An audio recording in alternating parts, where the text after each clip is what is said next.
요한복음 4장 1절 말씀 신약성경 160페이지 1절에서부터 10절 말씀까지 저 한 절 읽고 여러분 한 절 읽고 나누겠습니다. 예수께서 길을 가실 때 날 때부터 맹인된 사람을 보신지라.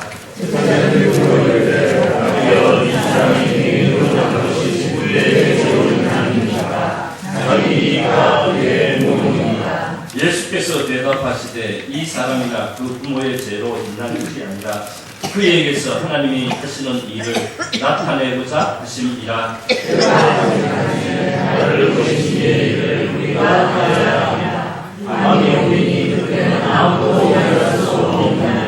내가 세상에 있는 동안에는 세상의 빛이로라.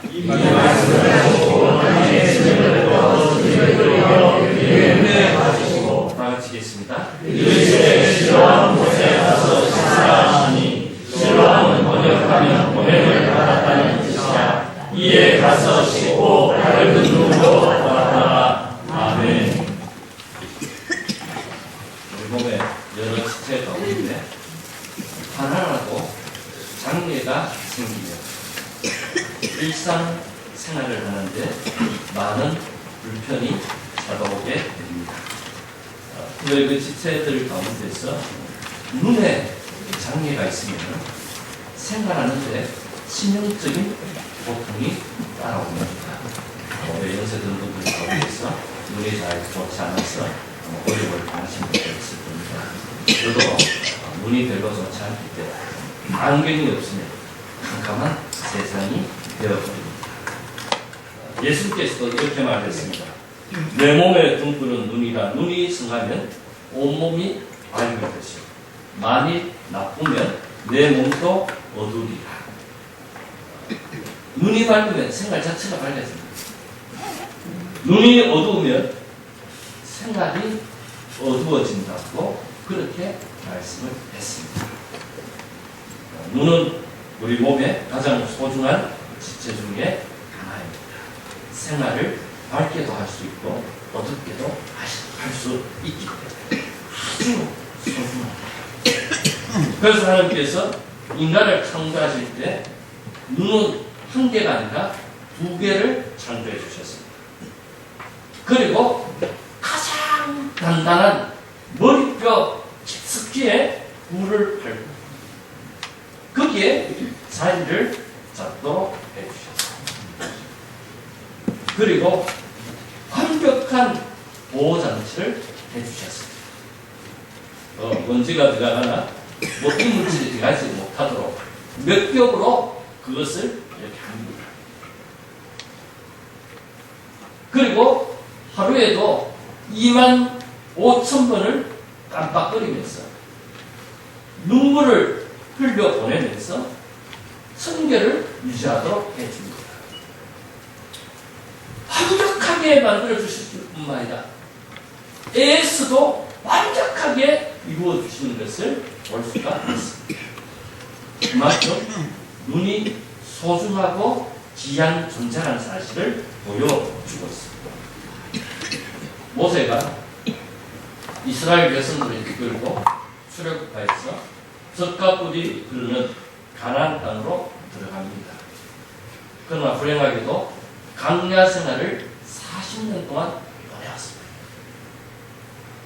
그 광야 생활이 이스라엘 백성들에게는 파란만장한 세월이었습니다. 이제 눈앞에 젖과 꿀이 흐르는 가나안 땅을 앞두고 모세가 하나님의 부르심을 받아서 고별해야 될 순간을 맞이했습니다. 모세가 지난 40년을 해산하였습니다. 그 파란만장했던 광야 생활 가운데서 하나님께서 이스라엘 백성들을 보호해 주신 것을 이렇게 표현을 합니다. 하나님께서 자기 눈동자같이 보호해 주셨다. 하나님이 하나님의 눈동자같이 이스라엘 백성들을 철저하게 완벽하게 보호해 주셨다고 고백을 합니다. 눈이 이렇게 소중하다. 눈이 이렇게 중요한 역할이다. 교육학자들의 의견을 들어보면 이런 말입니다. 사람이 평생토록 습득하는 지식 중에서 90%가 눈을 통해서 얻어진다. 냄새를 맡기도 하고 소리를 듣기도 하고 촉각을 통해서 얻어지기도 하고 소위 말해서 감을 통해서 얻어지기도 하지만 제일 많이 얻어지는 지식은 보고 눈을 통해서 얻어지는 지식이 90%라고 합니다. 그러니까 보지 못한다는 것은 남들보다 90%의 손해를 보고 출발을 해야 되는 현실입니다. 오늘 말씀을 보니까 예수님께서 제자들과 함께 길을 가시다. 날 때부터 맹인된 사람을 보셨습니다. 그는 보지 못하는 장애를 갖고 태어났기 때문에 장성한 나이가 되었지만 대체적으로 40세 정도 됐다고 합니다. 40년 동안 살았지만 남들보다 핸디캡이 90%나 있었기 때문에 경쟁사회에서 뒤떨어졌습니다. 그걸 하며 살 수밖에 없는 형편에 놓여요.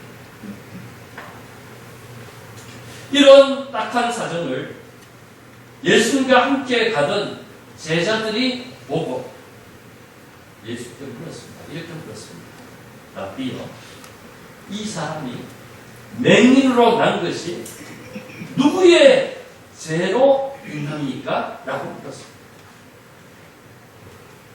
이 질문은 당시 유대인들이 갖고 있는 맹인에 대한 생각, 아니 장애에 대한 생각, 또 더 나아가서 우리가 고통당하고 환난당하고 아픔을 당하는 것에 대한 생각과 똑같습니다. 그들은 인과응보의 생각을 갖고 있었습니다. 원인이 있기 때문에 반드시 결과가 있다. 좋은 일이 있으면 좋은 원인이 있고 나쁜 일이 있으면 나쁜 결과가 나온다고 그렇게 생각했습니다. 아마 우리 가운데도 이렇게 생각하고 계신 분들 많이 있을 겁니다.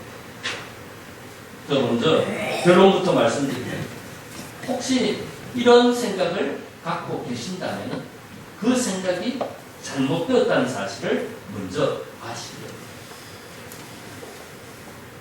이런 생각으로 통해서 얼마나 고통을 당하고 아픔을 당하는 사람들에게 더 많은 고통과 아픔을 주기 때문에 예수님께서는 잘못되었다고 말씀을 하고 있습니다.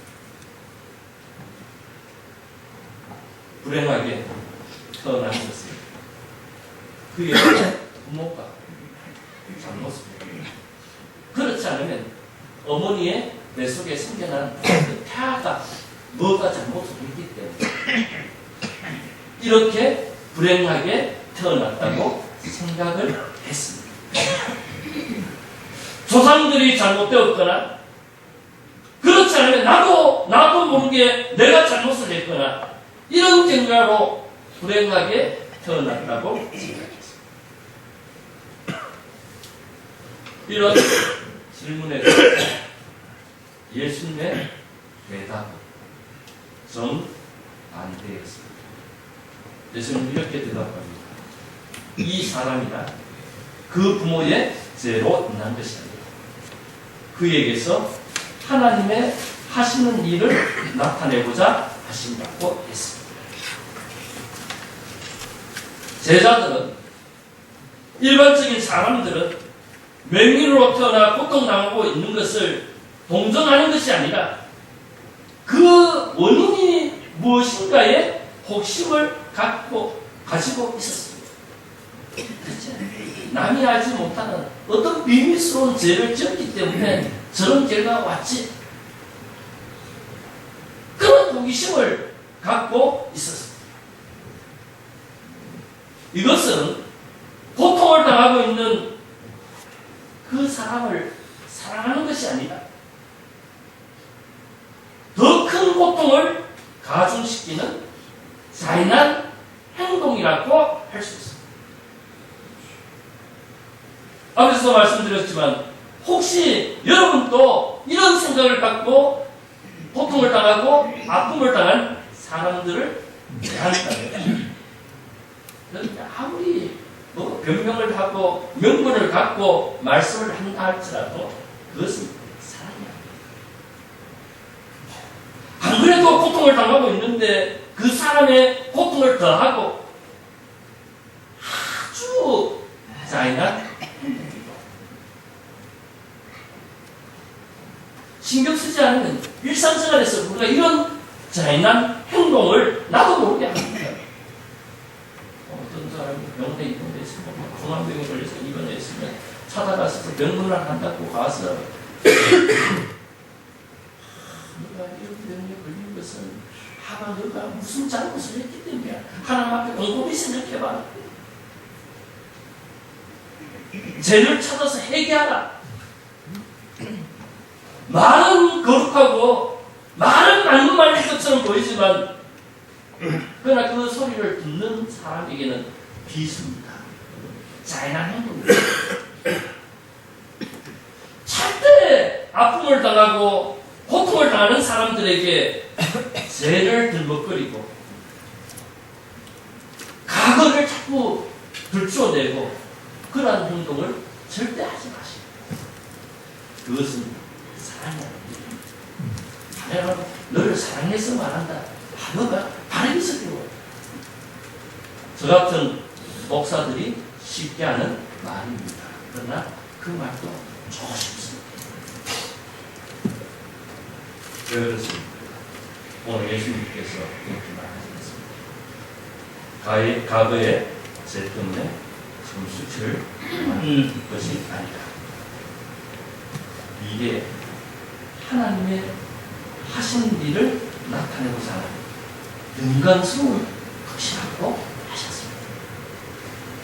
사람들은 불쌍하다고 혀를 차고 저 사람 어떻게 저렇게 비참해질 수 있냐? 도대체 저 사람이 어떤 죄를 지었기 때문에 저 사람의 조상들이 어떤 죄를 지었기 때문에 저렇게 비참해지냐? 혀를 차지 마라. 그러나 예수님의 마음은 아무리 망가지고 아무리 깨어지고 아무리 가망성이 없는 중환병에 걸렸다 할지라도 이를 통해서 하나님이 하신 일을 나타내고자 하나님께서 이 일로 통해서 영광스럽게 일을 이루기 위해서 지금 그렇게 한다는 사실을 말씀하고 있지 않습니까?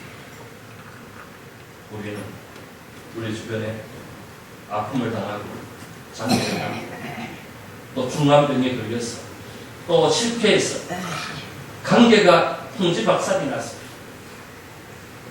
누가 봐도 불쌍한 사람, 누가 봐도 비참한 사람을 대할 때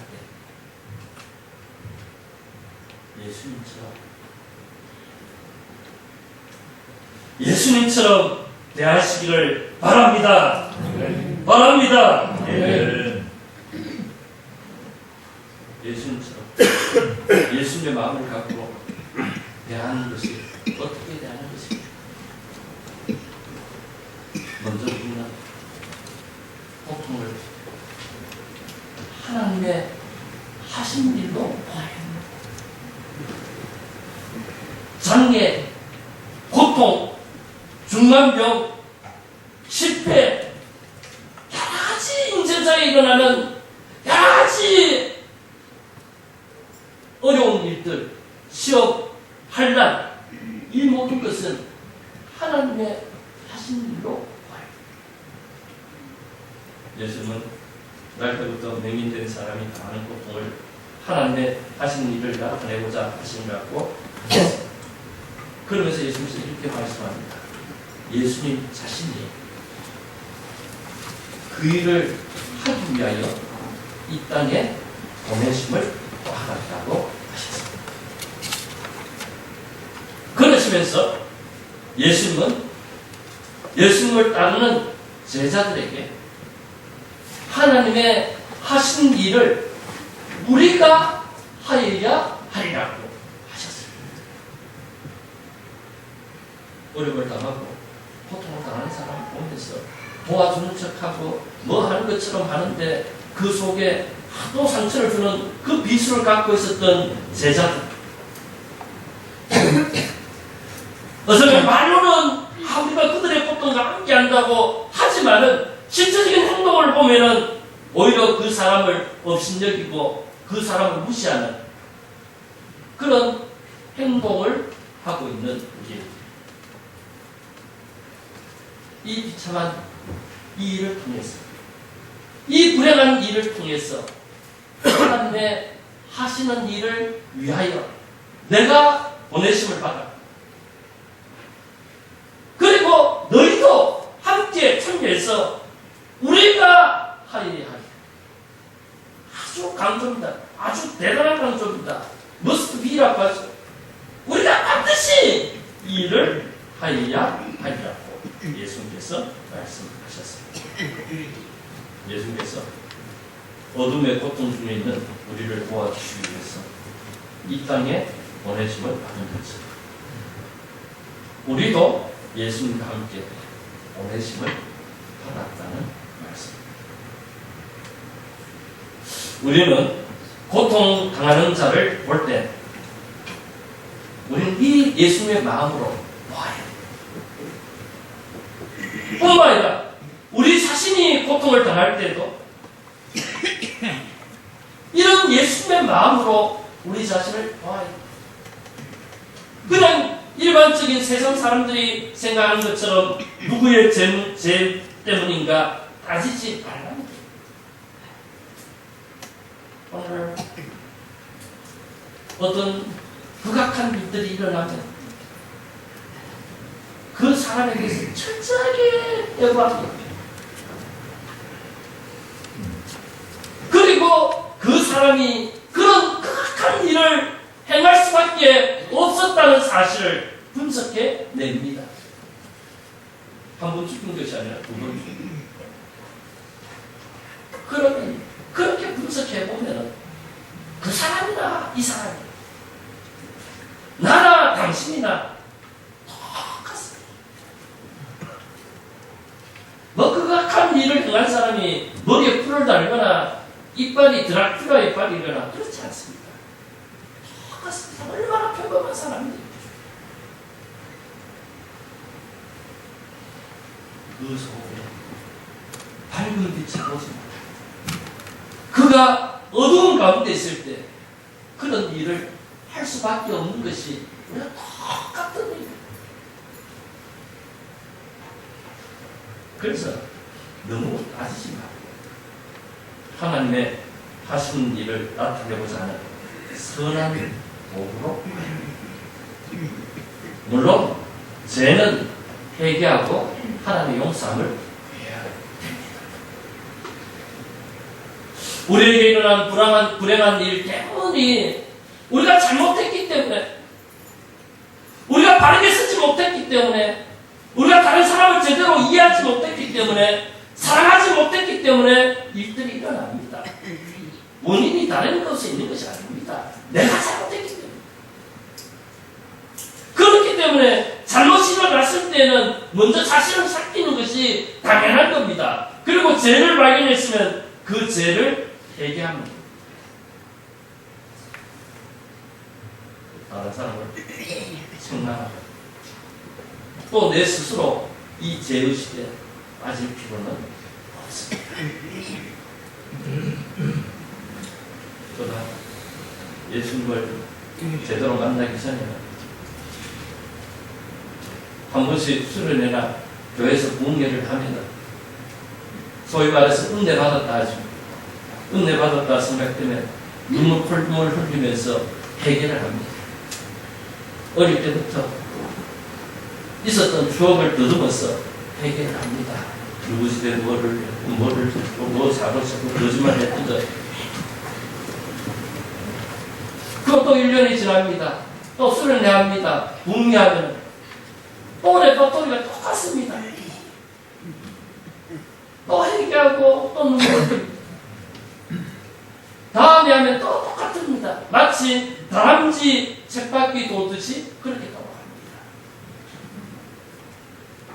주님을 제대로 만나고 나니까 그게 의미가 없습니다.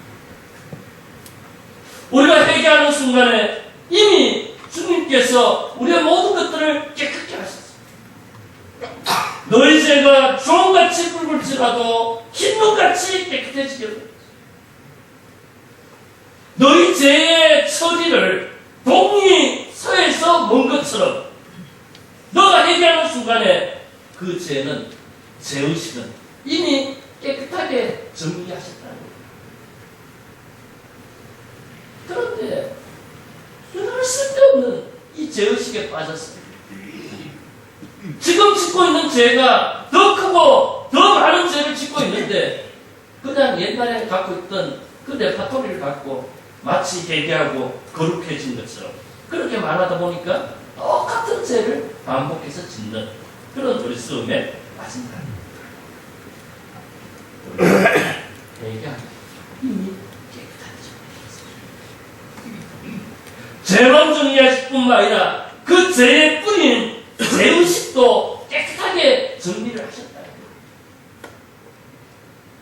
그래서 너무 그 죄에 매여서 또 그 죄에 매인 사람들은 남도 그 죄로 생각을 잘합니다.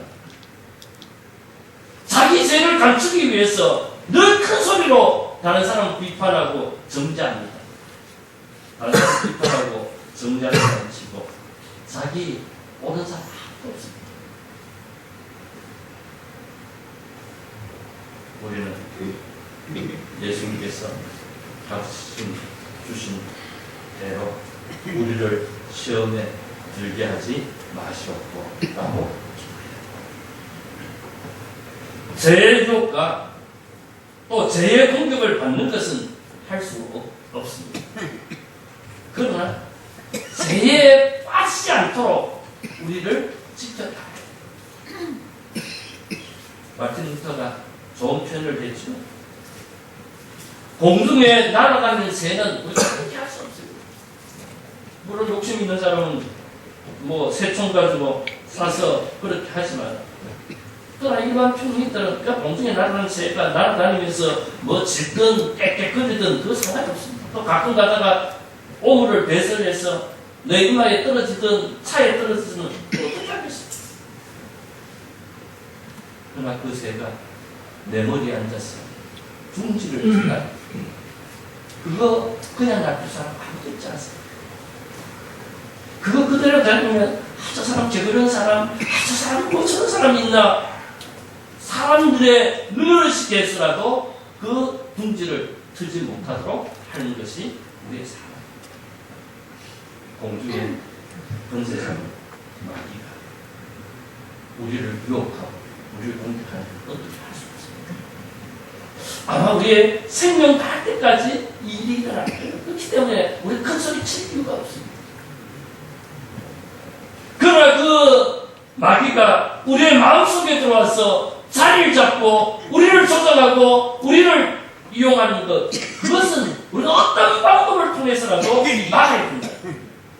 그렇지 않으면 마귀의 유혹에 빠지는 게 된다. 불행한 인생이 된다. 예수님께서 이런 마귀의 유혹에 빠지지 않는 방법을 예수님께서 가르치셨습니다. 예수님은 날 때부터 맹인된 사람에게 하나님의 하신 일을 나타내셨습니다. 좀 특이한 방법입니다. 이거는 어떤 약효가 있는 것이 아닙니다. 또 괜히 눈 아프다 이야기해주는 것도 땅에 침을 뱉고 진느끼기어서 이렇게 눈에 바르지 마십니다. 예수님께서 그렇게 바르시고 실로암 옷에 가서 씻으라고 하셨습니다. 현실적으로 볼 때, 진흙을 이겨서, 그것도 더러운 침을 뱉어서 이겨서, 그 진흙을, 덩어리를 자신의 눈에 붙여줬어.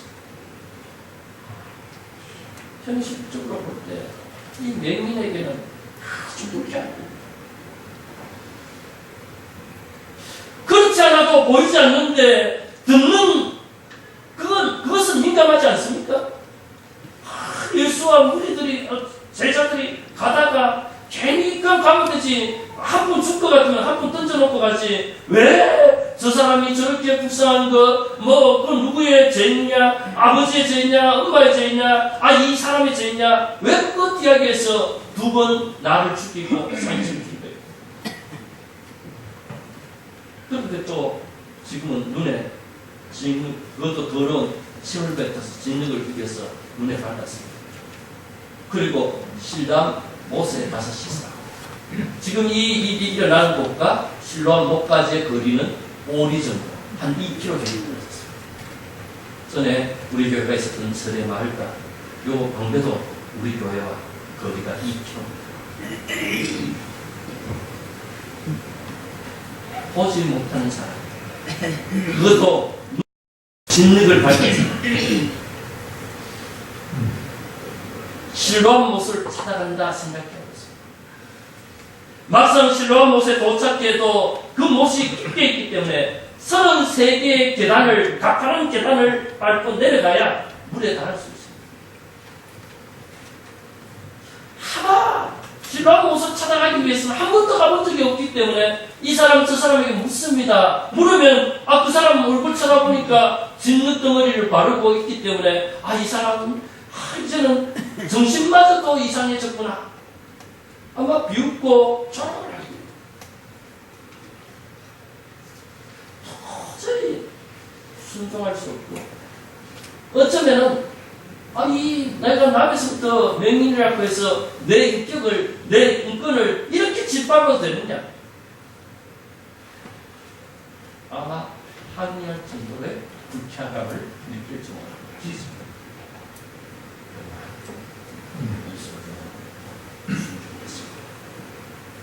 이 말씀을 묵상하면서 왜 이 소리가 풍성했을까?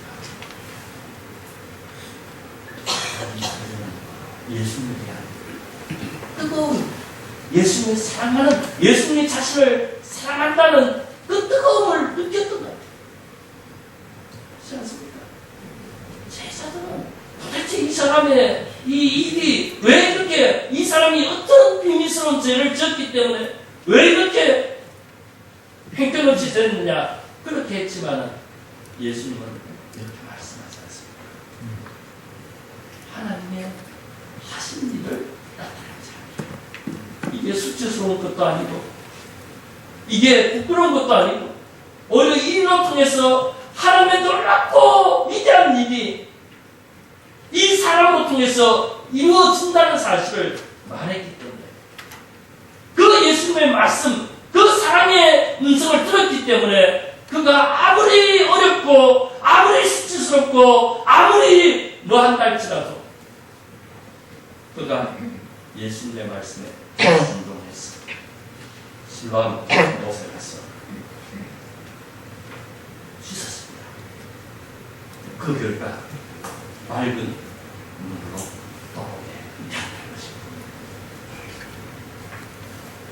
예수는 이 기적을 통해서 단순히 맹인이 눈이 밝아진 것을 또한 끝내지 않으셨습니다. 예수는 인간의 육적인 눈을 밝게 해주실 뿐만 아니라 영적인 눈을 밝게 해주시기 위해서 세상에 보내심을 받으셨다는 사실을 강조하셨습니다. 이 스토리가 마감되는 39절에 가면 예수께서 이야기를 하십니다. 밝은 눈을 갖고 세상을 살아가는 사람들 가운데 눈이 2.0, 2.5까지도 세세까지 보는 그 밝은 눈을 갖고 있지만은 그러나 이들의 영적인 눈이 어두워졌어요. 고통을 당하고 아픔을 당하는 사람들을 보면 그 고통을 주고 아픔을 줍니다. 자기 딴에는 뭐 한다 하지만은 그 말하고 행동하는 것이 바로 그 사람에게 더 고통을 주었고, 뿐만 아니라 자신에게도 불행한 일이 일어나네. 그거 별거 아닌데, 그것 때문에 절망하고, 그것 때문에 염려하고 근심합니다. 아무리 눈이 밝아도 영적인 눈이 어두워졌기 때문에 어둠에 불행한 그런 생활을 하는 자들을 가리켰어. 예수님께서 바로 영적인 맹인이라고. 이런 영적인 눈을 밝게 해주기 위해서 예수님께서 이 땅에 오셨다는 사실을 말씀하십니다. 우리는 우리에게 찾아오신 예수님을 영접합니다. 우리의 영적인 눈이 밝아짐을 믿으시기를 바랍니다. 바랍니다. 그럴 때 우리가 당하고 있는 고통도 더 이상 고통이 아닙니다. 하나님의 하신 일을 나타내는 선한 도구로 믿을 수가 있다는 것입니다. 여러분의 영적인 눈이 열리면은 예수님이 내 삶의 주인이고 예수님이 나 삶의 구주가 되시면은 이제는 어떤 일을 만나도 우리는 두려워하지 않습니다. 아니 어떤 환난을 당한다 할지라도 어떤 질병에 걸렸다 할지라도 너희가 여러 가지 시험을 당하고 온전히 기쁘게 여기라는 거죠. 우리는 이 모든 환난과 이 모든 질병과 이 모든 장애가 오히려 합력하여 선을 누리시는 하나님의 놀라운 은혜라는 사실을 믿게 됩니다. 이 사실을 믿으시기를 바랍니다. 네. 또한 우리는 하나님의 보내심을 받았습니다. 맹인이시고 밝은 눈으로 보게 된 실로암 못은 BC 740년경에 신흥 강대국이었던 아수르가 이스라엘을 공격해옵니다. 그때 남쪽 유다의 왕이었던 히스기야 왕이 전쟁을 준비를 합니다. 예루살렘 성 안에는 샘이 없습니다. 그러니까 사람들이 전쟁이 일어나서 제일 필요한 것이 물이 아닙니까? 그래서 예루살렘 성에서 직선거리로는 한 269m 정도 됩니다. 가깝습니다. 269m인데 이 수로를 S자로 팠기 때문에 그 수로의 길이는 553m입니다. 긴 샘에서부터 수로를 팠습니다. 물길을 내어서 예루살렘 성 안에 못을 팠습니다. 그게 반석 위에 못을 팠습니다. 그 못의 이름이 실로암. 수로를 파고 위에 뚜껑을 덮었습니다. 왜냐하면 적들이 알지 못하고. 그래서 실로암이라는 말의 뜻은 보냄을 받았다. 긴 샘에서 생수가 흘렀어 예루살렘 실로암 곳에 도착해 보냄을 받았다. 그런데 예수님은 실로암을 자신에게 설명하셨습니다. 하나님의 하시는 일을 하기 위해서 보내심을 받았다고 자신을 그렇게 소개합니다. 요한복음을 기록한 요한이 예수님의 사랑을 가장 많이 받았지 않습니까? 그리고 예수님에 대해서 쓴 마가복음이나 마태복음이나 누가복음을 보니까 물론 나름대로 예수님에 대해서 잘 표현을 했지만 요한이 볼 때는 좀 아쉬운 면이 있었던 것 같아요. 그래서 요한복음을 기록하면서 요한복음에서 제일 많이 말하는 것이 뭔가 하면 예수님이 보내심을 받았다는 사실. 우리를 죄에서부터 구원하시기 위해서 하나님이 보내셨다. 이 보내다는 말이 요한복음에 수없이 반복됩니다. 여러분 나중에 요한복음 읽어볼 때 한번 펼치셔보세요.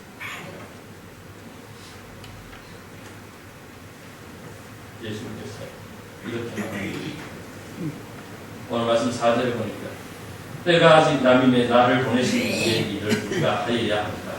밤이 오리니 그때는 아무도 할 수 없는 것이었습니다.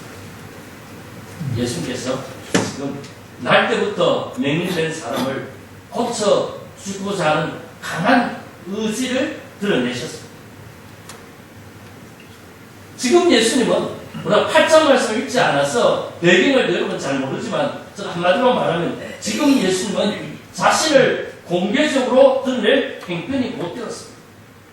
왜냐하면 8장에 보면은 가늠하다가 현장에 잡힌 여자를 예수님께서 너희 중에 죄 없는 자가 돌로 치라 할 때 모든 사람들이 다 갔습니다. 예수님도 그 여인을 용서해 줍니다. 그런 과정에서 예수님이 자신을 이렇게 소개합니다. 내가 하나님이라는 사실을 소개합니다. 예수님 자신이 하나님이라고 하자 유대인들이 격분을 합니다. 왜? 신성모독. 유대인들의 보면 신성모독은 뭐 재판할 이유가 없습니다. 현장에서 들은 사람이 돌을 들어서 치면은 다른 사람도 똑같이 돌을 들어서 치면은 그것이 다 끝납니다. 돌이 보통 돌이 아닙니다. 어른 주먹만 합니다. 몇 대 맞으면 그 자리에 쓰러져 죽습니다. 예수님께서 그 자리를 피했습니다. 예수님은 지금 생명의 위협을 당하고 계셨습니다. 그래서 자기를 숨겨야 될 형편입니다. 그러나 맹인을 통해서 하나님의 하신 일을 나타내고자 하셨습니다. 예수님의 관심은 늘 하나님이 하신 일에 초점이 맞춰 있었습니다. 하나님이 하시는 일을 나타내는 것이라면 생명의 위협을 당한다 할지 묵묵히 감당하셨습니다. 그러면서 예수님께서 제자들에게 내가 지금 생명을 걸고 하나님이 보내신 일을 하는 것처럼 너희들이 너무나 비참하다, 너무나 불쌍하다, 너무나 좋다. 그래서 누구의 죄 때문에 저런 불행한 일이 있었는가 그렇게 조롱하고 비웃었던 그 사람을 밝게 하기 위해서 하나님이 하신 일을 하기 위해서 내가 여기에 온 것처럼 목숨을 걸고 이 일을 하는 것처럼 예수께서 이렇게 말합니다. 나를 보내신 이 일 우리가 하리라. 너도 이 일에 동참하라. 바로 몇 분 전에 너도 비웃고 조롱했지만 더 이상 아픔을 당하고 고통을 당한 사람들을 비웃고 조롱하지 말고 그 사람이 당하는 그 아픔이 바로 하나님이 하신 일이라 생각하고 그를 도와주고 그에게 사랑으로 베풀어 줌을 통해서 그의 눈이 밝아지고 너도 이 일에 참여하라. 예수님께서 하시라. 강하게 도전하라. 그냥 별장 끼고 말로 다 떼붙이지 마라. 그렇죠? 이제는 발짝 풀고 좀 손 걷어붙이고 땀좀 흘리라는 거예요. 나만 위해서 살지 말고 고통당하고 아픔당하는 사람들 말로만 그러지 말고 그들의 아픔을 해결할 수 있도록 좀 돈이라도 한 푼 주고 병원이라도 좀 찾으러 갈 수 있도록 도와주고 먹을 것이라도 좀 주고 그 다음에 복음을 전합니다. 또 그 일에 우리가 나는 당연히 하는데 너도 이 일에 동참을 하라고 예수께서 말씀합니다. 그리고 예수께서 부활하신 뒤에 이렇게 말합니다. 아버지께서 나를 보내신 같이 나도 너희를 부르셨습니다. 우리는 세상으로 보내신 아버지다. 우리는 영적 눈이 어두워서 예수님을 보지 못하고 있는 이웃들에게 빛 대신 예수님을 전해야 합니다. 우리가 이 기쁜 소식을 전하지 않으면 그 누구도 대신할 수 없습니다. 반드시 우리가 예수님과 함께 하여야 할 일입니다. 곧 밤이 올 겁니다. 그때는 아무도 일할 수 없습니다. 일할 수 있는 지금 일을 해야 된다는 거예요. 지금 그래도 무슨 말을 해도 의사진단이 제대로 되지 않습니까? 여러분 나중에 병들어 보세요. 자녀들을 붙들고 내가 믿는 예수님 너도 믿어라 이 말하고 싶은데 말이 나오질 않습니다. 오늘 1부 예배 마치고 우리 오랫동안 투병하시는 김명수 집사님 한 달에 한 번씩 휠체어 타고 오십니다. 저는 김명수 집사님 무슨 말을 해도 알아듣습니다. 근데 마침 저 아들이 옆에 있다가 인사를 합니다. 인사를 하는데 집사님이 반갑다고 옛날 이야기 하십니다. 그런데 우리 아들은 눈만 보죠. 저는 무슨 이야기 하는 줄 아는데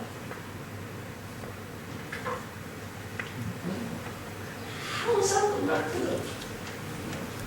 내가 일을 하고 싶어도 일하지 못할 때가 옵니다. 내가 교회에 나오고 싶어도 예배 드리고 싶어도 나에게 주어진 재능을 갖고 하나님께 쓰임을 받고 싶어도 그 재능이 녹슬 때가 온다는 거예요. 내가 갖고 있는 돈을 갖고 이웃들을 돕고 싶지만 어느 날 돕지 않으면 하나님께서 그 돈을 거둬갑니다. 아무리 하고 싶어도 할 수 없는 날이 지금 어렵고 힘든